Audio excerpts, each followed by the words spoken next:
Hey, what's up, guys? Aloha Wednesday, hump day. Sorry, I was a little distracted. I was reading The Plague Doctors. I'm not sure if you guys remember The Plague Doctors, written by Jonathan Dworkin, MD, who is our guest tonight. Uh, I don't know if you guys read the book. If you didn't, go ahead and read this book, guys. We've had Dr. Dworkin on our show numerous times, and I'm anxious to hear what he has to say tonight. Quite disturbing. I was watching the news tonight, the early news, and they said that the president of the United States, basically, in his opinion, the pandemic is over. I hope I heard wrong. I have to watch tonight to see if they repeat that. But that's what the reporter said, that President Biden said, in his opinion, the pandemic is over. Um, I I don't know what Dr. Dworkin is going to say about that. Uh, I'm anxious to ask him. But this book, and it's Watermark Publishing. I think you can get them on Amazon now. You can get this thing anywhere. It's a good read. It reminds us of what we went through. You see, a lot of people have forgotten about this deadly virus. A lot of people are considering this virus over. 14 more deaths last week. That's two a day, guys. I watch the news, and they talk all about the good news, about the numbers are dropping and it's the lowest it's been in a while, and blah blah blah. And then at the end of the story, they say 14 people died, and that's it. Two people a day died last week because of COVID-19. I'm not sure why that isn't the headline. Of course, we know, right? They want us to believe that the pandemic is over. They want us to to believe that we are back to normal. Although, they're continuing to say, go get your boosters, go get the new vaccine, go get this and go get that, because they know it's still a very dangerous virus, but they don't want I think they don't want the visitors to know. And that's why they really promote the dropping numbers. We know more, the testing has dropped incredibly, and everyone's doing home testing. So, the numbers is not a very good indicator, but deaths are. And if you think about it, if two people died every day for some other cause, I don't care what it is. Could be another virus, or could be whatever. It would be headlines on the news.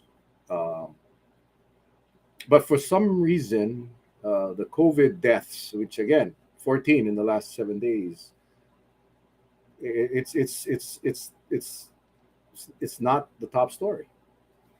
So, guys, again, if you haven't picked up this book, uh, just Google it. The Plague Doctors, Doctor Dworkin. Watermark Publishing is where you can get it. You can get it on Amazon, um, and it's pretty cool. There's a little quote on the back cover from yours truly, and it says, COVID-19 brought fear and uncertainty to Hawaii's residents, burdened by information overload. More than anything, we needed straight talk and hard facts to protect ourselves and our loved ones. Dr. Dworkin provided us with that information in a way that everyone could understand. He is a true hero and lifesaver. Right on the back cover, man. Mahalo, Dr. Dworkin. And I didn't get paid for this, man. It's just something I said because I believe that. And Plague Doctors, um, Watermark Publishing, Amazon, wherever. Please go get it. Please read it.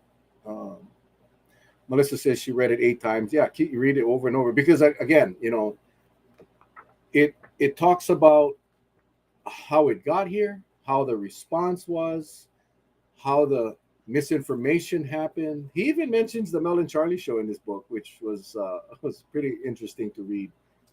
Uh, but that's not why I'm promoting the book. I'm promoting the book because I think people need to remember what we're dealing with, and that it's not over.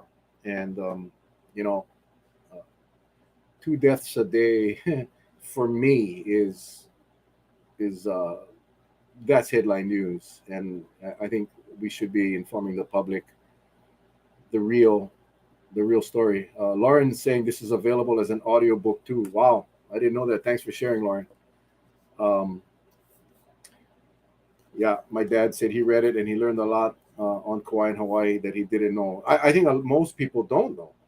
Most people don't know. I mean, I think those of us that were on the show, remember when we started, we were doing this show 7 nights a week, and we were trying to provide the information that wasn't being out, and it was people like Dr. Dworkin and so many others, Tim Brown and Lee Altenberg, and all these guys that were trying their best. Again, I think a lot of us had put it behind us, but this book will refresh your recollection and of what we went through and why it was important for us to keep the people informed.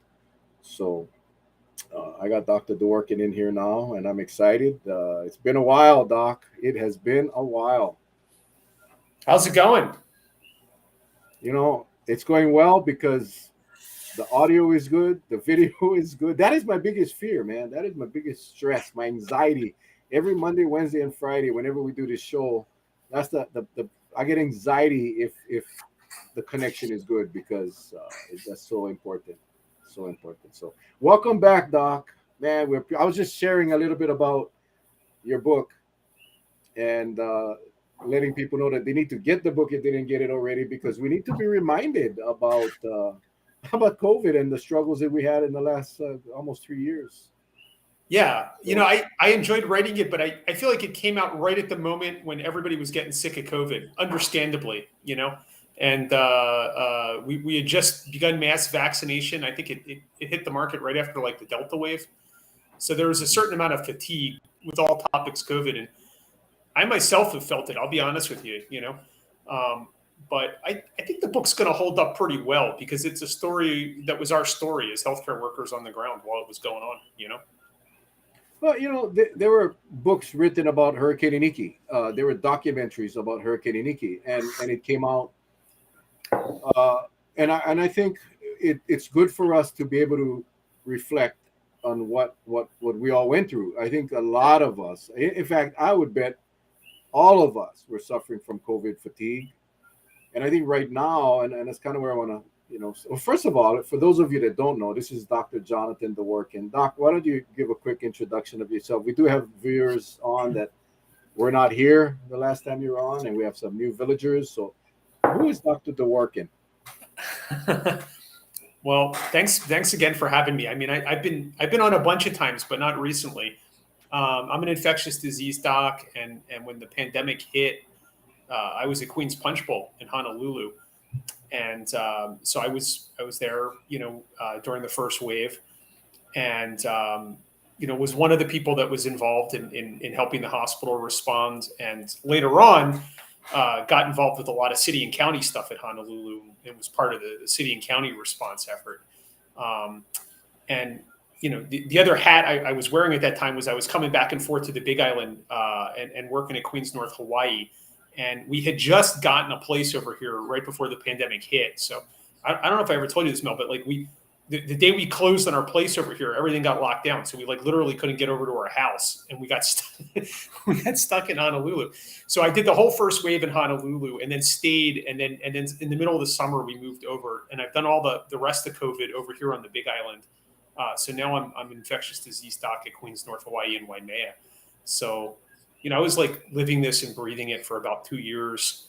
And, we've just got back to some kind of normalcy in the hospital where we're dealing with a lot of non-COVID stuff now. But that's me in a nutshell in terms of, why I'm talking about COVID.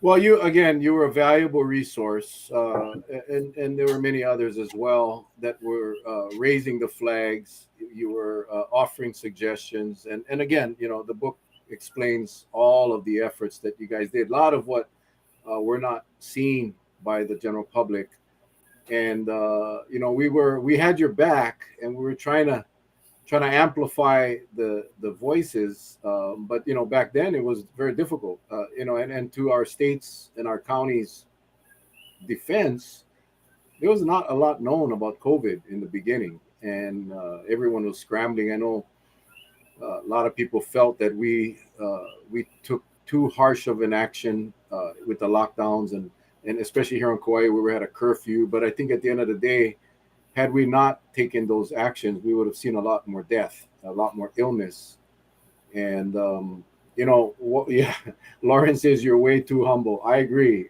This guy, one of the things we pride ourselves on this show is we brought experts. Dr. Dworkin is an infectious disease expert. He's not just a YouTube doctor or a Google doctor. No, this is a real deal, and he knows his stuff. But I want to start off with, before you came on tonight, I was sharing with the group that today the president said that in his opinion the pandemic was over. Yeah. I don't know what you're going to say, Doc. Maybe you agree. I disagree. I think the state's numbers just came out today, and while they keep promoting the fact that the numbers of cases are dropping. They don't talk about the numbers of testing that have dropped, but they're focusing the news on the numbers of cases that are dropping. And then at the tail end of the story, they mentioned the 14 more people that lost their lives to COVID last week. That's 2 a day, Doc.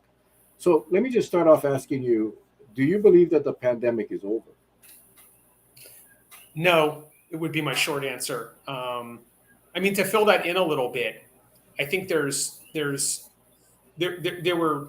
the thing that was most terrifying about the pandemic in 2020 was it was the exceptionally high mortality, but it was also the possibility that the hospital and the healthcare system would just get taken out. So that was a real thing we were talking about all the time. Really all the way through, I'd say, like the Delta wave. So well into 2021, that was still a legit concern. We would have these waves, and you could go from 0 to 60 very fast with these waves. The cases would come in and they felt like waves. Suddenly the hospital would be doing nothing else other than taking care of COVID patients. We'd be stretched to the brink. And, there were moments where we were worried we were going to have people like dying in hallways and stuff like that. So I think that was what was most terrifying about the pandemic. I don't know what Biden meant when he said that. He's a guy who the people around him often don't like him to do interviews because he shoots from the hip a lot and he says stuff and he doesn't always fill in what he means. Obviously, we're not in that kind of a situation right now where the hospitals are going to be crushed and overwhelmed and we're going to have people dying in the hallways. So I think in that sense, we've transitioned into a different phase. Where we failed, and we've talked about this before on the show, is, how have we exited that phase? It would have been ideal if we exited that phase with a sustained decrease in cases, right? And that's not what's happened. What's happened is we've continued to have waves. And in fact, some of those waves, have actually, bled into each other. We had BA1 and then right after BA2 and then BA4 and BA5. And the general level of transmission is unsettlingly high. And we're still having a lot of deaths as well, more than we would have ever thought was normal before the pandemic. A bad flu year before the pandemic, we might have had 50 to 100,000 deaths. And now we're having hundreds of thousands of deaths, this year just from COVID. We haven't even really gotten into flu and winter season. So, if this is normal, it's not a great normal. It's still compared to what we historically accepted as the toll of respiratory illness is very high, right? So in that sense, I don't think we're out of it. But I also think, because we've struggled to control transmission, many of us, and myself included, have resumed something more like regular activities in our lives. I think we're going to be dealing with this for several years, and I don't think we'll be over it, until I see a sustained drop in transmission and deaths. And I think we're still a ways away from that. I think really to get there, what we need is a better strategy for reducing transmission. And we haven't gotten that yet. Doc, how do we identify that time, a sustained reduction of transmission when we don't have surveillance testing? We don't have, obviously the testing is important to determine whether or not we have a sustained level of transmission. And that has always been my concern. I mean, we really focus on the numbers of positive cases, but we know for a fact that the majority of positives are testing at home. Yeah. A lot of people are walking around with COVID because thanks, and again, back when we had the surge, the first wave, and that incredible amount of illness and death, we didn't have the vaccines, we didn't have the treatments, we didn't know, and now we do. So obviously, the therapeutics, the treatments are much better today, and obviously have really contributed to. It's a double-edged sword because now, because the symptoms are less severe, uh, people are going out with these less severe symptoms because they feel comfortable. They don't test and they don't think they have COVID, and then they're spreading COVID. But an indicator like deaths, right? That's 14. That's not disputable. 14 people in the last week, 2 people a day died with COVID, and that's a scary number. And it actually increasing from the last couple of weeks. So Yeah. it's very hard to gauge the level of transmission when we don't have adequate surveillance testing. So how do we I'm know a when little we're bit there? heretical on this point because I think even numbers like the death count, because the situation is very different. What we really need is a different kind of epidemiology study than what we've seen before. So let me explain this a little bit. In 2020 and well into 2021, all the way through the Delta wave, and I was here at North Hawaii for the Delta wave, people coming into the hospital with COVID, almost all of them were admitted with hypoxic respiratory failure and pneumonia, right? So it wasn't subtle at all what was going on. These people were sick as heck, and they had viral pneumonia on both sides. Their x-ray was whited out, and they were needing oxygen, and they were gasping. And when they died, they were dying of often this pneumonia from COVID-19. As the population got more immune, mostly through vaccination in Hawaii, because we controlled transmission better than most other states, but also through natural infection, through the Delta wave and the Omicron wave, which got a lot of the people who had not been vaccinated, right? We started to see a difference. I started to see a difference in the hospital. So around the time of the Omicron wave, like December 2021, January 2022, I'm going into the hospital, and there's COVID patients in the COVID rooms, but very few of them have pneumonia. And at this point, almost none of them have pneumonia. I was talking to some of my physician colleagues. I haven't seen a real true COVID pneumonia with the bilateral chest X-ray that's all whited out in months now. And the few exceptions to that tend to be elderly people who were homebound, and for whatever reason their family member didn't get them vaccinated, and they're sort of like late straggler cases that are still presenting like 2020 cases. But there's not many of those people. So the vast majority of these people who are being admitted have something else going on. And then what I would really like to see as a sort of epidemiology deep dive is what exactly is going on with these people. Because what I'm seeing is a lot of these people are vaccinated or they had previous natural infections, so they're partly immune. And what they're coming in with is stuff like asthma exacerbations or COPD exacerbations. Sometimes they come in with an ischemic event like a small heart attack or a transient ischemic attack, which is like a small stroke. Sometimes they're just elderly and frail. They get dehydrated, they fall. There's different variations of this. Very few of them have pneumonia, and most of them are home within a couple of days. So this is just a very different disease process in terms of what we're seeing in the hospital. And the only good data I've seen on this recently came from the CDC, and they did a study looking at, I think, 99 different counties in the United States. This just came out about a month ago. And they looked specifically at the BA2 wave. So we're talking like May, around that time. And what they found was there were a lot of hospitalizations, but they found that a fairly high percentage of them came into the hospital and tested positive for COVID. But the reason they were admitted had nothing to do with COVID. It was higher than any previous wave. Something like 15% had the thinking was their admission had nothing to do with COVID. So these were incidental COVIDs. And I did not see that up until around the Omicron waves. And then the other thing that they found in this CDC paper was that most of the people coming in were older. They had other comorbid medical conditions, and most of them were behind in their vaccination. So they were people who were supposed to have gotten a booster shot or who were recommended to have gotten a booster shot and then didn't. Very few of them were young.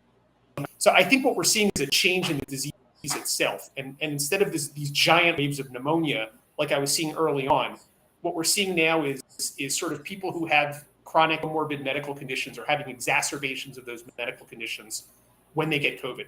And some of them are coming in for completely unrelated reasons and are still testing positive on COVID.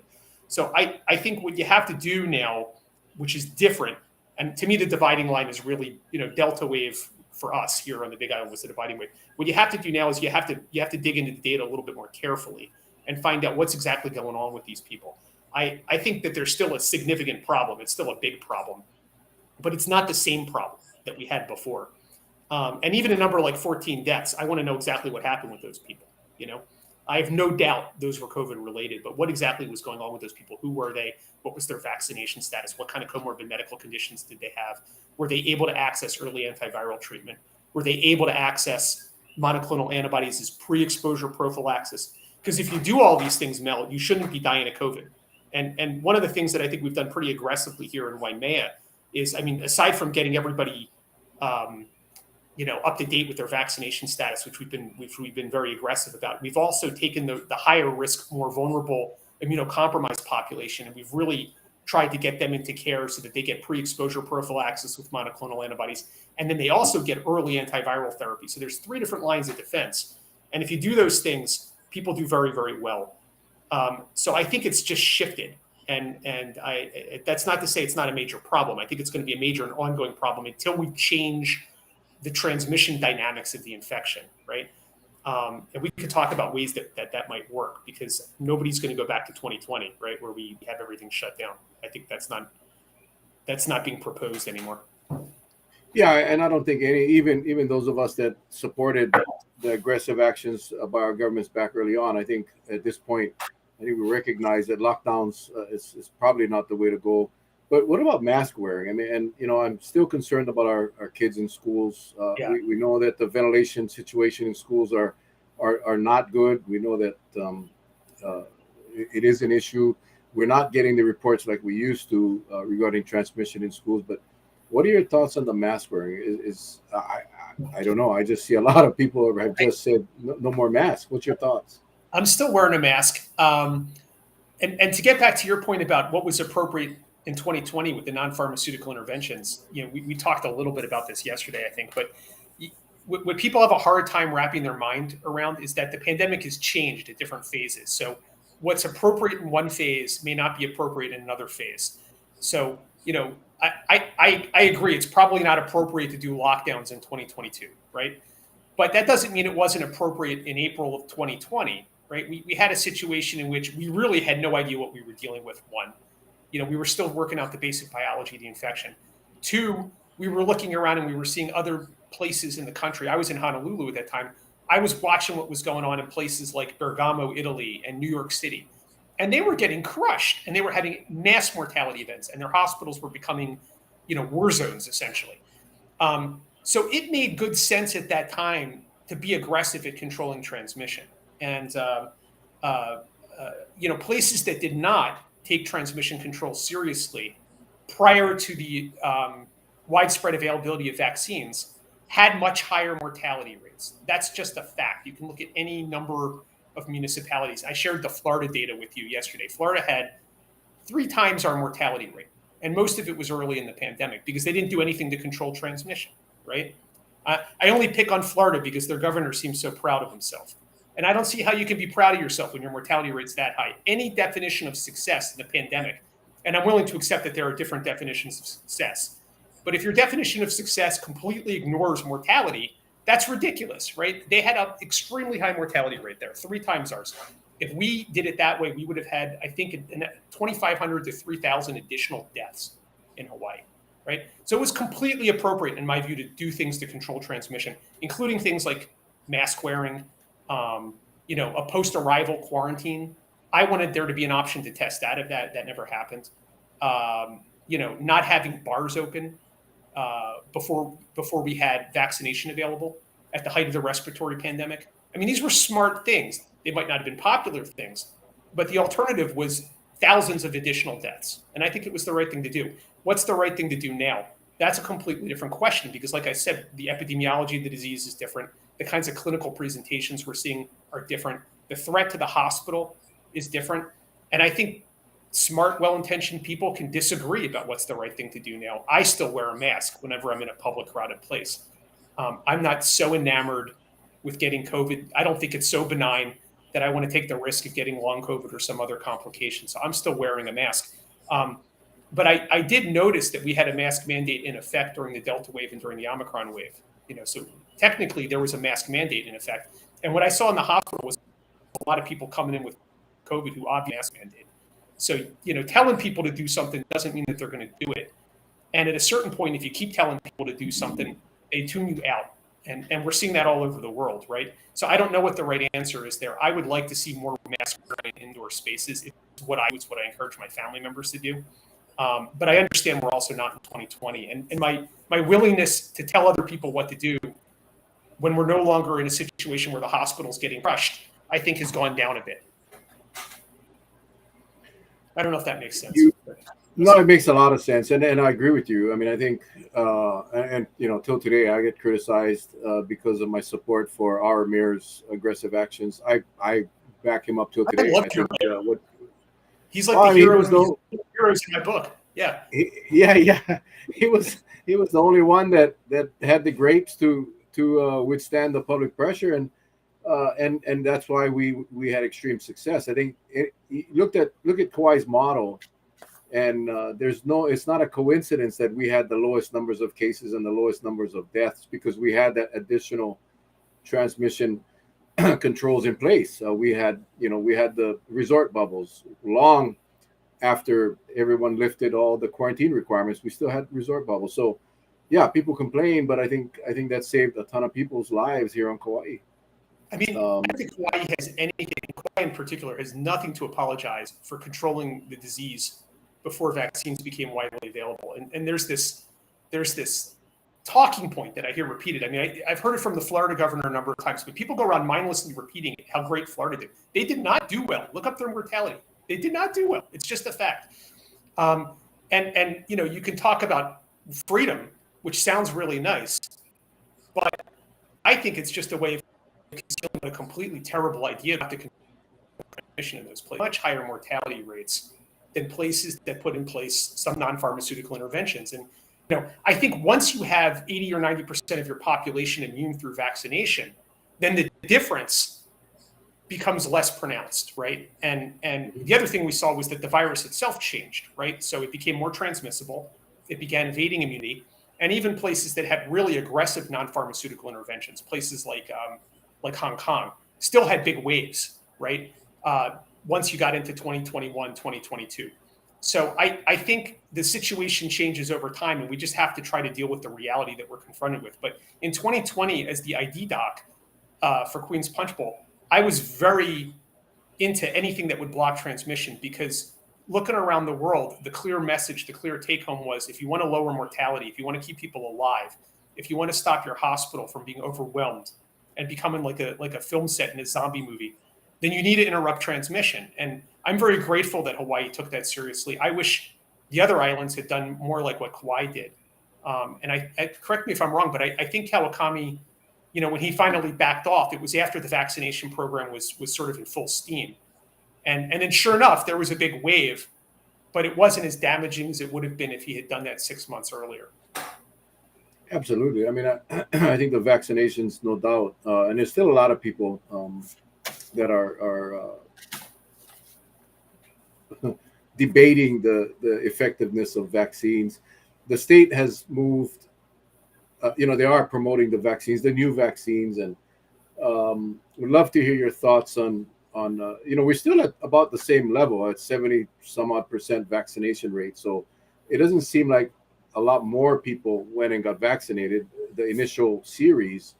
But what I'm hearing is that a lot of people are now seeking out the new vaccine, the Omicron vaccine. But what's your take on what's available now as it relates to vaccines? I just got my Omicron booster today. So you guys are watching me experience the side effects of the bivalent vaccine in real time. My arm's a little sore. It's about 4 out of 10 pain. I've got a very slight headache. I'm a little tired, but that's it. It basically is very similar to the other shots. I think what was interesting to me about this was the FDA. They had a big meeting back in June, and you can actually look at it if you guys want to Google it. It was the FDA advisory meeting where they bring in all the different vaccine experts from around the country, and they presented data on different types of boosters, right? And I think Pfizer presented data on an Omicron booster, and then they also had a bivalent, which was Omicron and the old wild type strain. Moderna presented data on a bivalent booster, and what these were essentially small studies of a few hundred people, where they gave them these updated shots, and then they looked to see what kinds of reactions they had, and they saw, okay, it looks very similar to what we saw for the other vaccines. So injection site pain, you get a sore arm, you get a little bit of a headache. Some people got fever. And then they looked at their antibody levels afterwards, and they did these like test tube neutralization studies where they saw whether or not the antibodies could, neutralize different variants of COVID. And it looked pretty good. So then the FDA said, okay, update the vaccine. We want a BA.5 and a wild type bivalent booster. And some very smart people, including Paul Offit, who's kind of one of my heroes, one of the vaccine gurus. His name is on my vaccine textbook that I read when I was an infectious disease fellow. Some of these people said, wait a minute, a BA.5 wild type bivalent booster, you don't have any data on that. All you have is this original Omicron bivalent booster, and you don't have any data on clinically important outcomes like hospitalizations, deaths, things like that. So the FDA and the CDC, their response was, look, we've updated vaccines for decades. This looks perfectly fine. We're going to update it. And I suspect that what they want to do is they want to try to reduce transmission in advance of winter, right? And they don't want to have a horrible winter. So they wanted the vaccine to better match the circulating strain. Because as you probably remember, when the vaccine really matched the strain very closely in 2020, when it first came out, there was this big drop in cases all around the world. And then what happened is the virus mutated away and got further from the original strain, transmission began to pick up again. So I think what they're trying to do is reduce transmission. But Paul Offit's point is, if all you're interested in doing is preventing hospitalization and death, the existing vaccine worked fine. And we didn't really even need to update it. Okay, so there is some controversy around this. I thought about it in my own situation. And, it's been something like 11 months. I only had 3 shots because I'm in the age range where 3 shots was recommended. So my last shot was something like 11 months ago. And I am doing a lot more, meeting people, hanging out with people, traveling between the islands than I was even 6 months ago. So I got the shot. I'm also a healthcare worker, and I don't want to spread it in the hospital by accident. So that was another consideration for me. But I think with the updated shot, it's the kind of thing that you can individualize a little bit. You want to be up to date with your vaccination, but the exact timing of it really depends on, have you had a natural infection? If so, when? Have you had a booster? If so, when? How old are you? What are your comorbidities? What's your travel plans? What are your social interactions? So as the vaccinations have become far more complicated, Mel, I'm having more and more of these sort of individualized conversations with people to try to figure out what makes sense for them. You mentioned that this virus is pretty smart, and it evolves or mutates around vaccines or immunities, and we get variants. I haven't heard much talk about future variants. I mean, are we still tracking these variants? Are there any new variants of concerns? I just haven't heard of any, and I'm not sure if, like Hawaii, we kind of have not, the messaging has not been, you talk a lot about the messaging again in the early days. Plague Doctors, again, this is Dr. Dworkin's book. I'm going to plug this all night long. I want you all to get it because I want you all to read it. And this is available, Watermark Publishing. It's available on Amazon. And I was informed tonight that it's also available on audiobook. So Plague Doctors, go check it out. But you mentioned a lot about the messaging, but in the book, is the rest of the world like Hawaii, where the messaging is, we're not being kept as informed as we used to in the way of variants? Is there any talk about new variants floating around somewhere in the world? Yeah, there are new variants. There's hundreds of different sublineages of Omicron that are constantly evolving, right? And the World Health Organization publishes an update every couple of weeks where they go through this in some detail. So there are new variants, and one of the new ones is a variant of BA2. So if you recall, we had the BA1, the original Omicron wave, December, January. Then that gave way to BA2, kind of in late spring, and now we're in BA4, BA5, which took over like July, August, right? So there's some subvariants of BA2, in particular BA2.75.2, I think, is the one that I've seen the most on recently. And there was a group in Sweden looking at that, and there's some immune evasion. One thing that was particularly concerning about that variant was it appeared to evade Evusheld, which is the monoclonal antibody that we use for pre-exposure prophylaxis in the really high-risk immune-suppressed patients. And that's a workhorse drug for me. We were using that medicine in conjunction with our oncology colleagues and our transplant colleagues to get the most immune-suppressed people in our community better protected. So first we vaccinate them, and those people had all been double boosted. And then we were giving them Evusheld as pre-exposure prophylaxis, because depending on what their condition is, even 4 shots may not generate a sufficient antibody response. So then we gave them Evusheld, and then the third level was the antiviral therapy if they got sick. But I hadn't seen anybody with Evusheld come in really sick. It seemed to work very well against the previous Omicron waves. And if this new variant becomes the predominant one, we may lose that particular drug.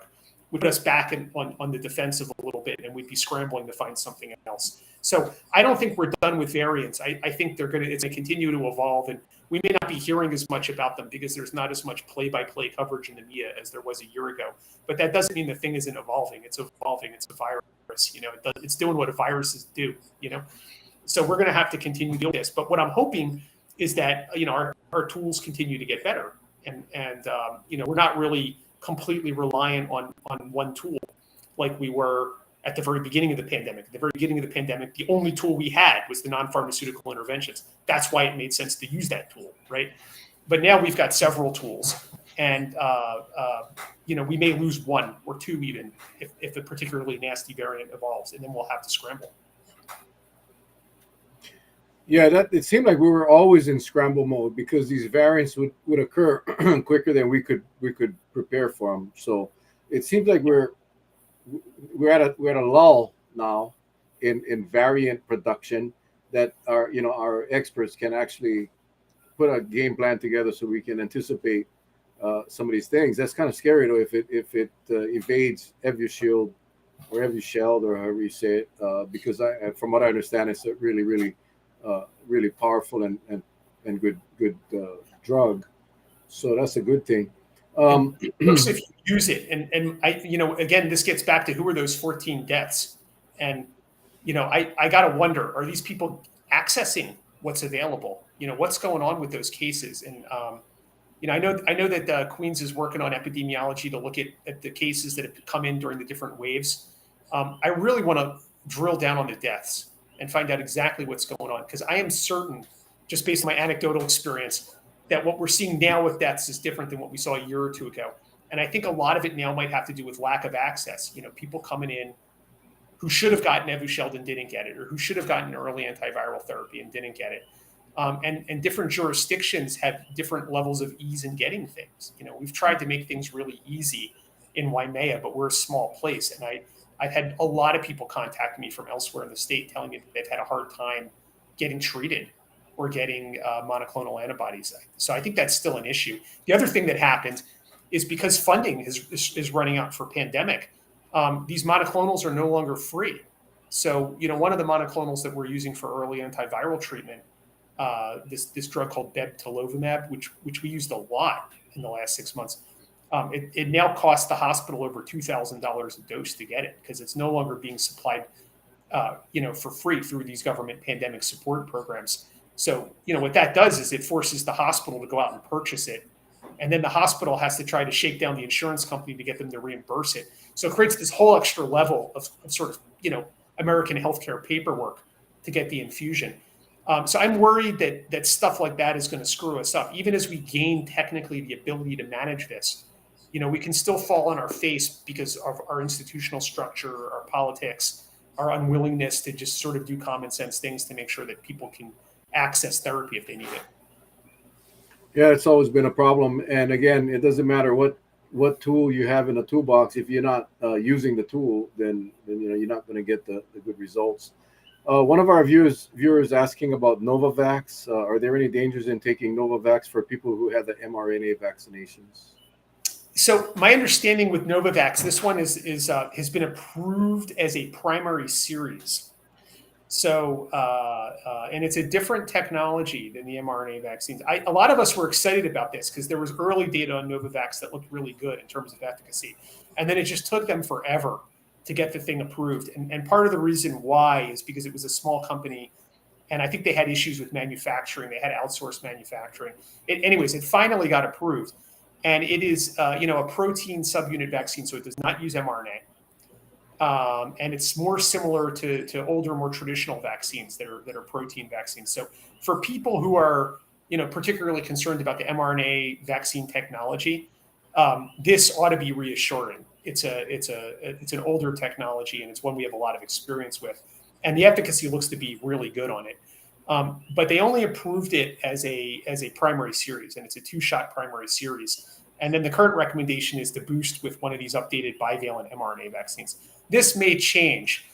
Novavax presented some data at that same June FDA meeting showing that their original wild type vaccine, the Novavax against original COVID, actually has a lot of efficacy against the varying circulating variants. So there's perhaps better cross protection against the variants than there was with the mRNA vaccines. That was claimed but not proven, and it was based on antibody levels and some things like that. But I think if you haven't been vaccinated yet, getting Novavax is a great way to go. And I'm hoping that they do produce a Novavax booster, because most of us would be in that situation. One of the things that, and I'm sorry for tossing all this at you, Doc, but we have you for 1 hour. I'm going to squeeze every ounce of information. But one of the things that we have been talking about for a long time, and it wasn't being talked about by our government leaders, was a long COVID. Yeah. And I know I've heard you mention that a couple of times tonight. Now I am starting to see more reports, more documentaries, more news stories. I'm seeing data that is showing that long COVID now is the cause of early dementia, some of the other diseases, brain diseases, spinal diseases. Long COVID is something that Dr. Tim Brown and Dr. Lee Altenberg, they come on our show, and Dr. Tim Brown always says, I don't want to get COVID. I don't want to get COVID. I don't care if it's milder, mildly severe or whatever. I don't want to get long COVID. What are we seeing now across the world? Well, in my mind, COVID? This is another reason why it made sense to control transmission in 2020, right? Because what we're seeing is that the rate of long COVID appears to be dropping over time, right? So there was a study. I think it was Italian healthcare workers that I read recently, and they looked at, these were people who were working in healthcare organizations. And in Italy, they had a vaccine mandate. So these people had to get vaccinated when the vaccine became available. But what they did was they tracked them over a 2-year period from like 2020 to 2022. And they were specifically looking at long COVID type symptoms. And what they found was that earlier in the pandemic, the rate of long COVID symptoms, if you got acutely ill, was really high. It was, in their study, it was 48% of people in 2020, early 2020, who got COVID reported persistent symptoms months afterwards, right? And that number had dropped all the way down to 16% in more recent months. And there were 2 things that changed in that period of time. One was that the variant shifted, of course. But the other thing is that their vaccination rate went from 0% to 100%. I mean, remember, these are healthcare workers. They were required to get vaccinated in Italy. And what they showed was that if you were fully vaccinated, the chance of developing these long COVID symptoms was reduced by something like 80% in that particular study. There was another study in Israel where they compared vaccinated people. This was in northern Israel in a fairly large catchment area. And they compared vaccinated to unvaccinated people who got infected. And they looked at very specific symptoms in those people. So they looked at things like fatigue, headache, weakness, muscle pain, shortness of breath. And if you were vaccinated, your chance of having those symptoms persistently, I think fatigue and headache were reduced by like 50 to 60%. Shortness of breath was reduced by something like 70 to 80%. So being up to date with the vaccination status, I think, does put a dent in long COVID, probably a big dent. Does it completely get rid of the problem? No, it doesn't. There's still a minority of people who are reporting persistent symptoms, even if they're up to date with their vaccination and boosted. But in my mind, this is number one, it's a good reason to get vaccinated. Number two, it's a good reason not to get crushed by a respiratory pandemic before you have a vaccine. Again, the non-pharmaceutical interventions, all the things that we did in 2020 that some politicians have made hay out of criticizing. They were the right thing to do, because if we had 500,000 cases in the state in 2020 before anybody got vaccinated, imagine the burden of long COVID that we would be dealing with going forward. I mean, it would be unbelievable. And I think that's what's happening in many of these states on the mainland that pursued that strategy. So we're going to have it as a problem here, but we're not going to have it as badly as places that did nothing to control transmission early in the pandemic. We also don't know yet exactly how therapeutics affect this. So if you get a breakthrough, let's say you're up to date with your vaccination and you get a breakthrough infection and you call my office and I go, okay, let's treat you. And we treat you right away. What does that do to your chance of getting long COVID? I don't know. I haven't seen really good data on that. We do have some data on how it affects hospitalization. We know, for example, that early antiviral therapy reduces your risk of being hospitalized and reduces your risk of dying, even if you're vaccinated. That was another Israeli study that came out recently. So I wouldn't be surprised if it also reduces your chance of developing long COVID. And in fact, the patients that I've given early antiviral therapy to, where we've caught them early and we've treated them immediately, they've almost all felt better, symptom-wise felt better, not just not getting hospitalized, but actually felt better within a few days. So I think there are things we can do to reduce that. But for the people who already have it, or who may develop it because they don't access therapies, or they're not up to date with vaccination, or they're just unlucky, there's probably a few different things going on with long COVID, and it's I suspect it's not one disease. I suspect that in terms of the pathophysiology, in other words, the way things are going wrong in the body, there's probably different things going on for different people. And there was a recent review article of the topic where they discussed what they think might be going on in different populations. Some people may have chronic infections. And if they have chronic infections, maybe we need to give them antivirals, or maybe we need to give them a booster shot to help them clear it, right? Some people may be having issues with clotting, in which case maybe we need to give them antiplatelet medicine or anticoagulation medicine. Some people may be having inflammation problems, in which case we need to give them anti-inflammatory medicines of different kinds. So, if people come in to see me with these kinds of persistent symptoms, I'm probably going to approach it one idea at a time and try something and see if it works. And then if it doesn't, try something else, at least until we have better data to guide us on what to do. Yeah, I mean, that's the thing. How do you determine it's long COVID versus, an infection? And I mean, it's going to be difficult until we get all the tough, data right? in. It's going to take a while. I mean, but we see this with other infections. This is not unique to COVID. It may be worse with COVID, particularly, if you were immune naive and you got COVID in 2020 and you just got crushed by it. But we see this with flu, and we see it with other infections. People get a gastrointestinal illness and their belly's weird for weeks afterwards. They've got, even after the virus is gone, they may have gastroparesis and not be able to eat well. With flu, I used to see in the wintertime people coming in with small heart attacks all the time, and they would test positive for flu. And we would treat them as different problems. We would say, oh, you've got flu and you've got a heart attack. Problem one, flu. Problem two, heart attack. And we would act like they were unrelated. But there's actually pretty good epidemiology data that they're not unrelated, that one is triggering the other, right? So, we've seen, vascular stuff after infections, and we've seen autoimmune stuff after infections. The Lyme literature is full of this. People get Lyme in the Northeast or the upper Midwest, and they've got persistent symptoms, sometimes for years, right? So this is not unique to COVID. I think what's unique is just how bad COVID was, how many cases there were, how quickly it happened. And a lot of those people got sick before we had any therapies that could help reduce the severity or the duration of symptoms. So And some people just got organ injury when they had COVID. I'm not sure how to characterize that. Like if you were in the ICU for a month and a half and you were in lung failure, your lungs aren't going to be normal afterwards. So that's long COVID. You're going to have persistent symptoms. But some of these people had organ failure in 2020, 2021, and they're still living with it. So that's why I go back and say it's a lot of different stuff going on. Yeah, and relatively still early in the pandemic. I mean, it's all relative, right? But how long? I mean, it's still relatively a young pandemic. Yeah, I mean, there's still a lot of data to gather. Yeah, we're going to spend a long time figuring it out, I think. You talked about, and that's really good news that those that are vaccinated and boosted, may actually have a better shot at not getting long COVID. But we have a bunch of kids in schools. Yeah. The vaccination rates and thank you for the question. This one of our viewers. The vaccination rate for kids in schools is low, and these kids are being exposed and are getting COVID.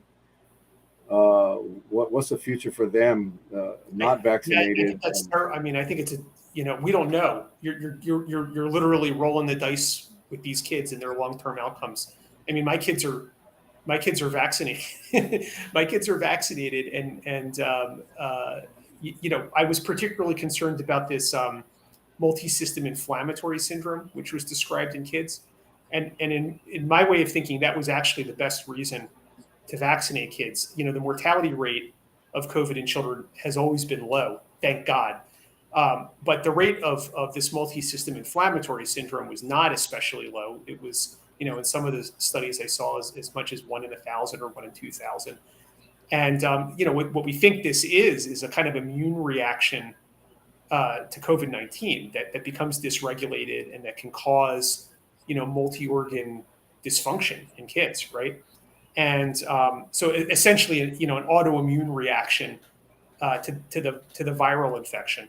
I think vaccination will help cut that, and that was one of the main reasons, why I wanted to do that for my kids. But yeah, there's lots of unvaccinated kids who have gotten COVID, and they seem to, for the most part, do pretty well. But I do worry about the autoimmunity that is going to be triggered in some of those kids, and we don't really know what the long-term outcome for that is going to be. When my son got it, he had asthma symptoms. That was his very first symptom was asthma. So we've known for years that viruses trigger inflammatory responses. It doesn't even have to be long COVID or multi-system inflammatory syndrome. It could just be an asthma attack, or it could be a COPD exacerbation in the grandma when you go over to her house with the kid who's sick. And this is the kind of stuff we're going to be living with. I don't know what to say to people other than I think that the safety data is very good for vaccination, including in children. There was some concern about myocarditis in adolescent young men and adolescent boys. I think if you look carefully at that data and you look at the risk of having an autoimmune complication from the virus versus myocarditis, even in that higher risk population, it still favors doing the vaccination. So my adolescent son is fully vaccinated. And in younger kids, the safety profile is even better. I mean, they really tolerate vaccination very well. So, I hope it works out, but we don't know, and I think you're really rolling the dice if your kid's not vaccinated. Yeah, I mean, we still hear the debate about the dangers of the vaccine. I mean, it is what it is. I mean, people have a right to their opinions. The one of the questions that came in was about getting boosted. Is that something we're gonna have to do forever? Is it safe? Some people are concerned that getting these boosters every several months may impact the body, but is there any evidence or proof or any concerns that we should have as far as getting boosted in the future? In terms of the first thing you said about vaccine safety and everybody having their opinions, I understand that, but what's better than opinion is data. And if you're really concerned about it, look at the actual data, and you don't have to trust one source of information. You don't have to trust the CDC if you don't like the CDC. Go to the United Kingdom Health Security Agency page and look at the arguments that they're having over vaccine safety in different populations. They publish very blunt reports looking at thousands of people at all different age groups and demographics. So they discuss the side effects of vaccination, and there are side effects. There are rare side effects of vaccination, and they're up there. But what you got to compare that to is what are the side effects of getting infected? Getting infected is not necessarily a panacea, especially if you're immunologically naive. And most of these immune problems that we're seeing are worse after natural infection than they are after vaccination, if you look at it statistically. And I don't trust any one source of information. I look at the CDC webpage because I want to know what the CDC is saying. But we all know that they had some issues during COVID. So I go to other sources too. I look at the European data. I look at the UK Health Security Agency data. I look at stuff from Sweden. I look at stuff from Japan. And what you see is, in terms of vaccine safety, very similar story, country after country after country. So that's that. In terms of boosting, this gets back to sort of Paul Offit's point. What is the purpose of COVID vaccination? Is the purpose to reduce the chances of having a severe case? I think most of us would agree that that's the number one goal of vaccination. Okay, if that's the number one goal of vaccination, then we've already achieved that with the existing vaccine and what's available. If you're under the age of 50 and you're relatively healthy, 3 doses is standard for reducing severe disease.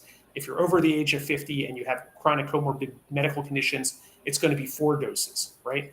And there's not much that I've seen that suggests that if you're up to date along the lines of that schedule, that you have a high risk of having severe disease, right? So this gets to Paul Offit's point. What's another goal of vaccination? Another goal of vaccination would be to reduce transmission so that we can get at some of these other problems, like the social disruption caused by missing work or school, the long COVID stuff, the asthma attacks, these types of things, which I think are real problems. If we had a vaccine that can completely knock out transmission, I think we'd all agree that would be great as a next step. I'm not convinced that the existing booster strategy is going to accomplish that.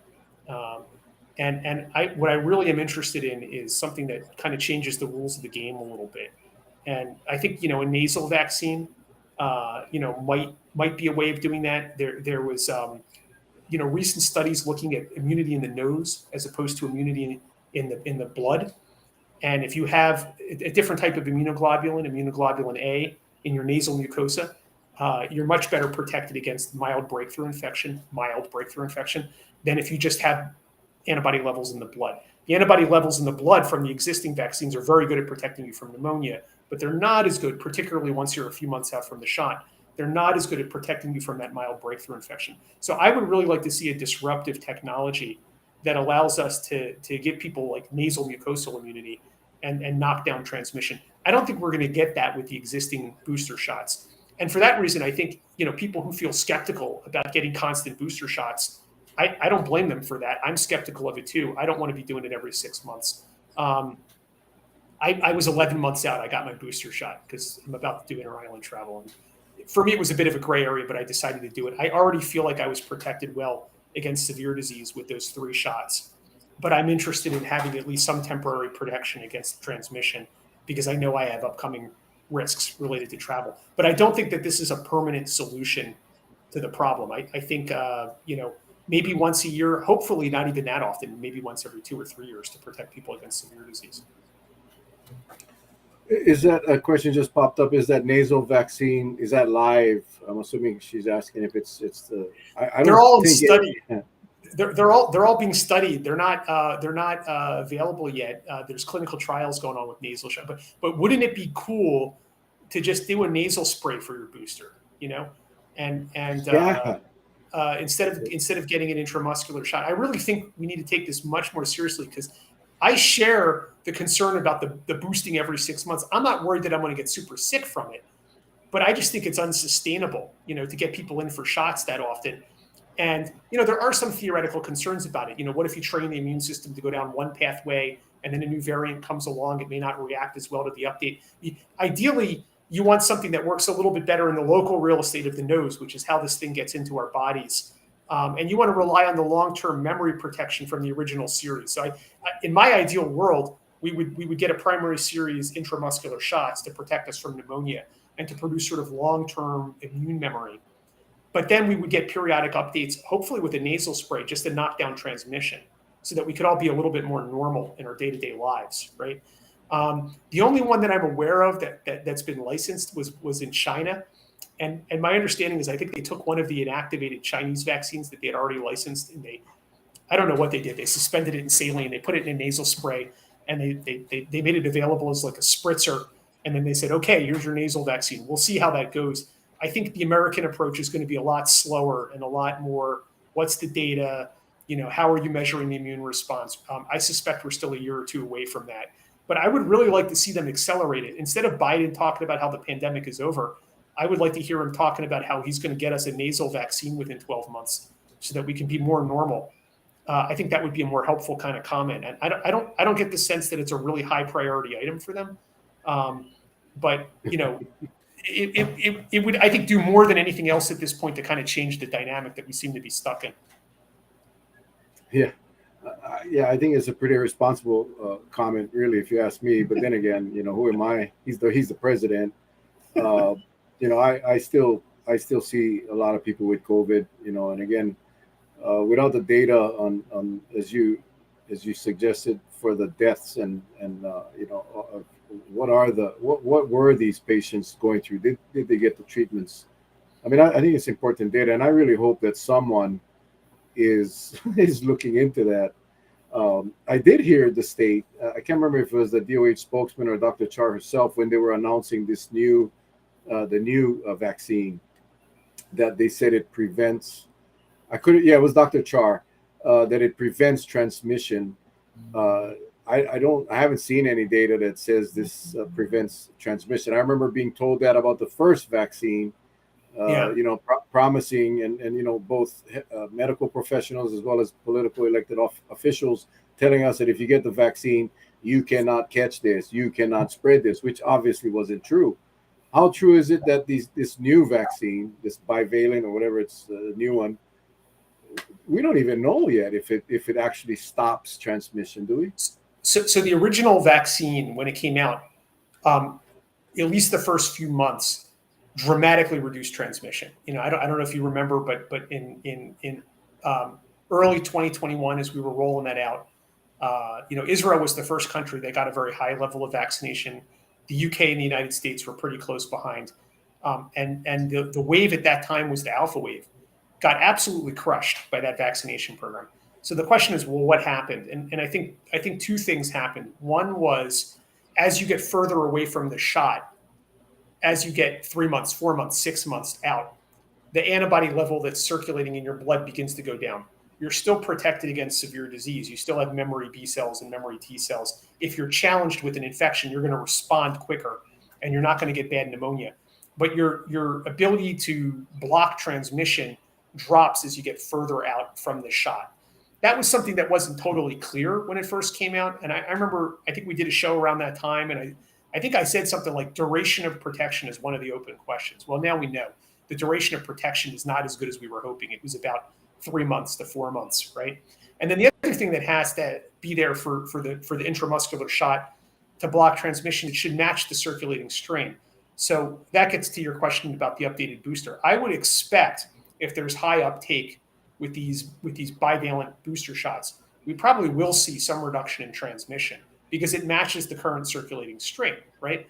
So the question is, how long will that be? And I think, kind of like what happened last time, it's probably going to be temporary, because as we get further away from the shot, the antibody level will drop. And as the virus mutates away from BA4, BA5, there will be immune evasive strains circulating that will then get around it. And this is why I think the intramuscular shot is not a long-term solution to the transmission problem. It's really primarily about making sure you don't get really sick and end up in the hospital. But that's not to say that it doesn't reduce transmission at all. And here's one that you might like, Mel. There was a study done in California during the Omicron wave. So this was during Omicron, and they looked at prisoners, and prisoners are a bunch of guys or women that are in a confined indoor space. So you remember the types of transmission problems we were having in prison were absolutely crazy. So they looked at vaccinated prisoners and they looked at unvaccinated prisoners. And this wasn't with an updated vaccine. This was with the original wild type vaccine. And what they found was, if you were vaccinated with the original wild type vaccine, transmission was reduced against Omicron by about 25%. If you had a history of natural infection, it was about 20%. And if you had both vaccination and a prior infection, it was 40%. So even with the wild type vaccine, there was reduction in transmission if you were vaccinated. So I think it does do something. It just doesn't do enough to shut down the epidemic. Got it. Doc, I mean, that was a quick hour. Thank you so much. Again, for those of you that came on late, this is Dr. Dworkin. Plague Doctors. I plug his book, not because I want to sell his book. I plug this book because I think it's important we understand where we came from as it relates to COVID, and not making the same mistakes. A lot of good information in that book. Again, it's Plague Doctors. You can get it from Amazon, Watermark Publishing. Shoot me a DM if you want the link. I'm not a what do you call that? I don't get paid for selling his books. All right. I just want you guys. It's easy to order on Amazon. Yeah, Amazon's the best way. It's to me, the important thing about the book is do we learn the right lesson or the wrong lesson? And I have not been a fanatic about any one strategy in terms of controlling COVID, but I think there were things that worked better early on, and there are certainly things that work better now. And I try to get into that in the book because I think there's just a lot of nonsense. There's a lot of political narratives being pushed around right now that are just terrible ideas if you unpeel them even a little bit.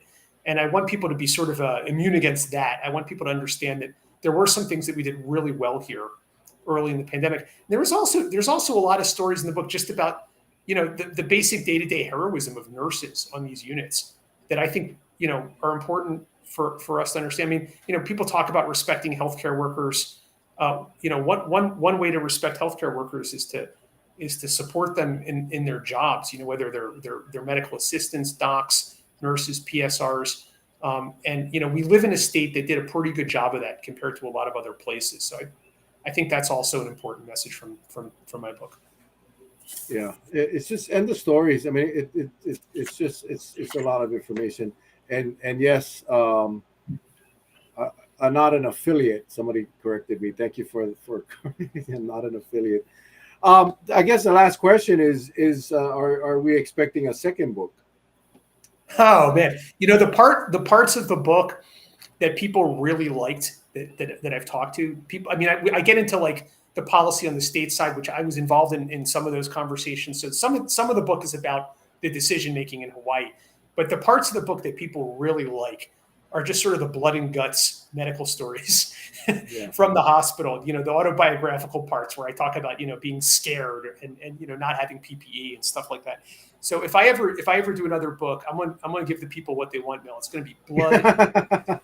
It's going to be nasty infections from Hawaii. There we go. Well, Doc, it's always more entertaining. Always a pleasure to have you on. I mean, I tell you, our viewers really appreciate, as someone just said, they love the way you speak to us in layman terms. We can understand and we can relate. And I think for those of us that have actually heard you on the show before, we just appreciate you so much. For those of you that this may be the first time, I hope you enjoyed the discussion. Melissa is saying yes. Write a book. Write a second book.